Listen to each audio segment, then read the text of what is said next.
Okay, hello, year 10s. So this is a short section, 8 pages.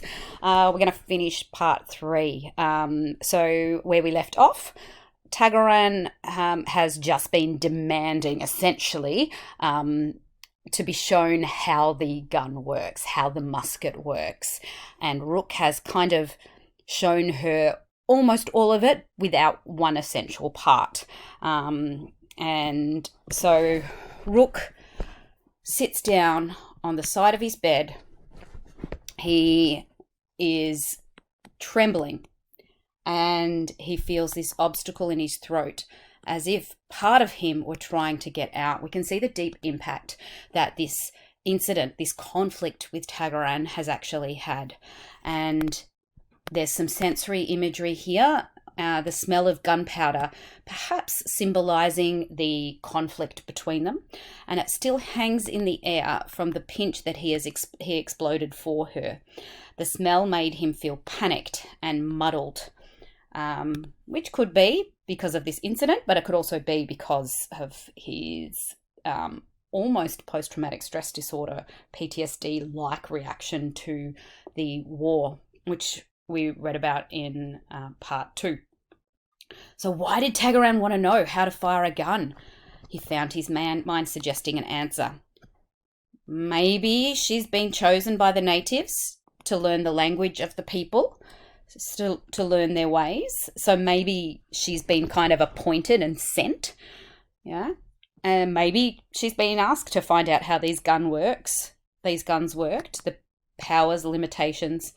A clever child like Tagaran Rook reasons was the perfect choice. She's innocent but quick to learn, and curious, full of questions. And he kind of reasons that, yeah, she was a good choice. He had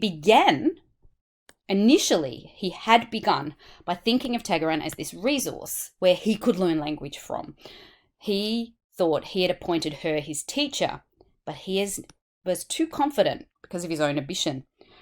Brutally, he made himself face this thought. He had been flattered by her friendship. Now he realizes, or he thinks, that he was the one who had been used, and it hurts him to have been taken for a fool.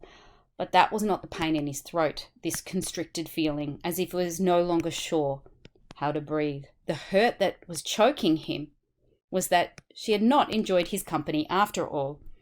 She had valued him only for what he could give her. And there's a sadness here. He's questioning his friendship with Tagaran. He feels betrayed, not so much by her wanting to know how the musket works, but by the fact that he interprets that she faked the friendship between them. Which is interesting because I'm not sure that I agree with Rook's interpretation, but I can see where he's got it from. But the interactions with Tagaran do seem so natural and authentic from a reader's point of view, that it does, I question his interpretation. Anyway, so then Rook heads off the track, and he's feeling this hollowness, like he's lost something and might not find it again. And there's lots of him thinking about Tagaran. So he sits down on this rock that was the boundary between his word and Tagaran's. And so there's this beautiful section here. And he's looking out at the water, and the water is black, somber mangroves, and merging with their reflected copies. There's this ridge on the other side. The cove was about to hide. The earth was rolling in, carrying with it the speck of life that was Daniel Rook. It feels like the earth is actually like his identity through this interaction as being swept away, perhaps. And the earth continued to spin on itself and to draw its gigantic ellipse. So the earth continues. I mean, there's the Earth continues to rotate, to keep going. Whether an individual could see it or not, the sun was always blazing, always pulling. The Earth was always held by its mighty hand. So whether we see it or not, that these things too shall pass. He observes this few ducks, some nature. Remember that imagery and the setting descriptions and how important they are, because they're symbolizing and mirroring things that are happening in the narrative itself. Okay. And so he's watching a bird, or listening to a bird, and he's looking at this circular ripple in the bay. But he says this is all nothing but surface for him. Surface without meaning. So he can hear the bird, he can see the ripple. Okay? But that was all, like a dog might understand. But in New South Wales, so back in his own homeland in Portsmouth, he could actually interpret the life that he saw. But in New South Wales, he could not see how things were connected to any larger meaning. It gave life here an oddly disjointed and tiring aspect. Tagaran knew those ins and outs, and she would be out of place in Portsmouth. She would be blind. Yeah. As he was here.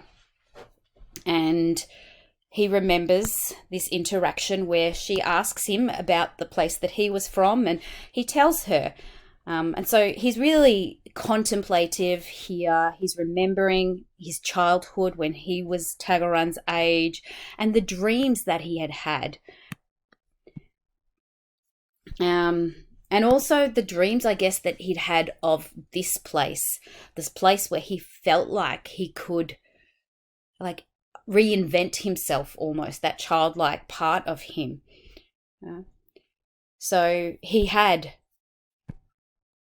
that young boy actually dreamt of beginning all over again here. Things can start by zero, not haunted by all those earlier failures. And on now, as he sits looking out over the water, he realizes that childish longing had come to pass. He had this miraculous, naked rebirth. And he said, it's a good place. Thinking about his, where he came from. But he reflects that it was not true. Yeah, I love this phrase here. When you actually had only a few words to exchange, that was what happened. Truth needed hundreds of words or none. So he told him that Britain, Portsmouth, where he came from, was a good place because he didn't have the words to actually express how complicated and how, black, and not black and white, but shades of grey things are. And there's more here, a symbolic moment, and he is alone on the hillside and he has this urge, this irresistible urge, like hunger or thirst, to unbuckle his shoes, peel off the socks, stand barefoot on Tagaran's earth. And he looks, his feet are as white as the caterpillars, and he takes a few steps along the track. But he was jabbed in the heel by something sharp enough to make him gasp. It was only a piece of twig, half the size of a toothpick. And he reflects that this was how little it took to prevent him from walking in Tagaran's feet. He'd always liked his own company more than anyone else, but now he's full of unease, like being too hot or too cold, too hungry, too thirsty. It's like he's opened himself up to this new human being, and it was an education for a man who thought he knew most things. But he reflects that he's actually been foolish. He'd stood on his dignity as a soldier of His Majesty. He should simply have shot the damn thing off and let her learn from it what she chose. His regret here, I think, is from the destruction of the relationship and him missing her.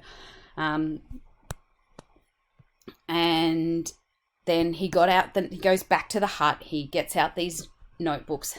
He reflects that although they're shabby and insignificant, they were the most precious thing that he had ever known.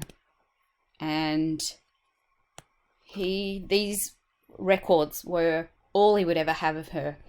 He opens up one and has this memory of learning this word wet. Okay.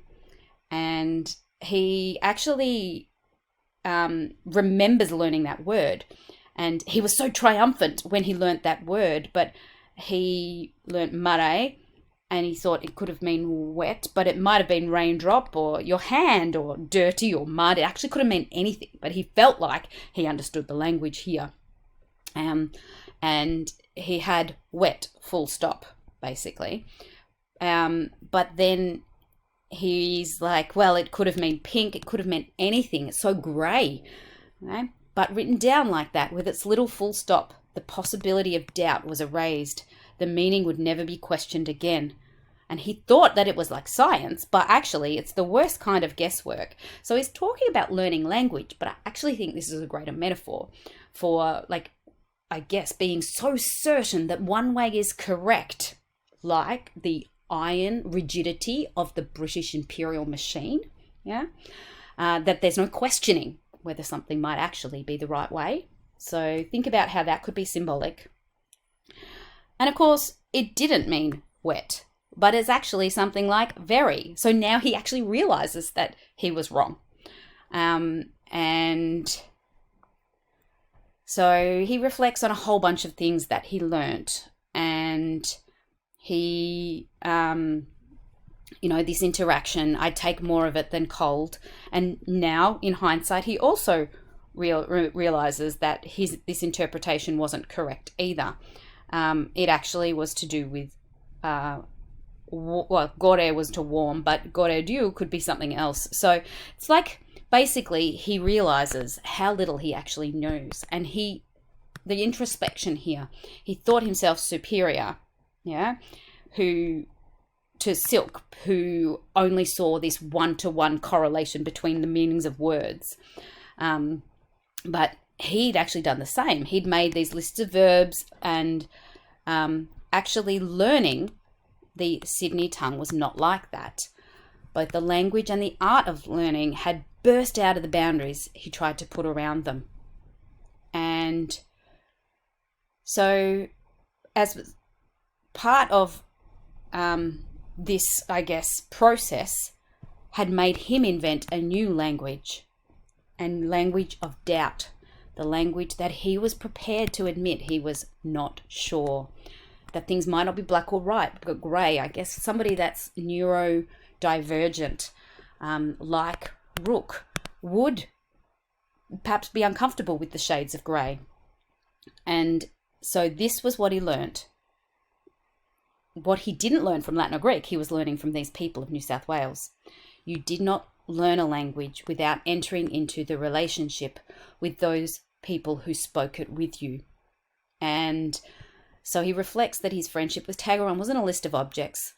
It wasn't words for eaten, not eaten, or whatever. It was this slow constructing of the map of a relationship. The names of things, which is the actual name for this section, remember, is as much about the spaces between the words as the words themselves. Learning a language was not simply a matter of joining any 2 points with a line. It was a leap into the other. To understand the movement of the celestial bodies, the stars, it was necessary to leave behind everything you thought you knew. And he had to do this major transforming moment. Okay. In company with Tagaran, he had glimpsed how everything found its place with everything else. But he thought that was all he was going to have, a glimpse. And so that transformation, perhaps the final transformative moment of Rooks, we get to witness here. Thank you, everybody. Keep up the great work.